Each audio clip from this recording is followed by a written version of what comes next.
Community members gathered Sunday afternoon in Rockford for a prayer and protest focused on recent actions by Immigration and Customs Enforcement.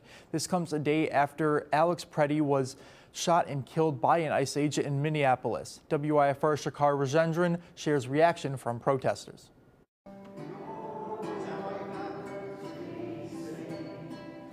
Dozens of people head to Emmanuel Lutheran Church in Rockford Sunday to reflect on incidents involving ICE across the country and to call for accountability.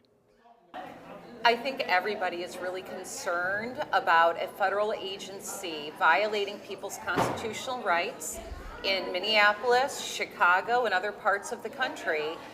Sunday's prayer and protest comes after 37-year-old Alex Preddy was shot and killed by an ICE agent Saturday in Minneapolis.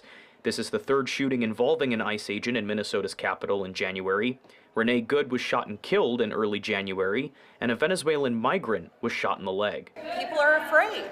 They don't understand why a federal agency is being allowed to kill people. Event speakers described what they see as a shift in how immigration enforcement is being carried out. Federal officials pushed back on this claim. Department of Homeland Security Secretary Kristi Noem says recent incidents involved threats to law enforcement officers during active operations. When you perpetuate violence against a government because of ideological reasons and for reasons to resist and perpetuate violence, that is the definition of domestic terrorism. This individual who came with weapons and ammunition to stop a law enforcement operation of federal law enforcement officers committed an act of domestic terrorism. That's the facts. In Rockford, Shrikar Rajendran, WIFR News.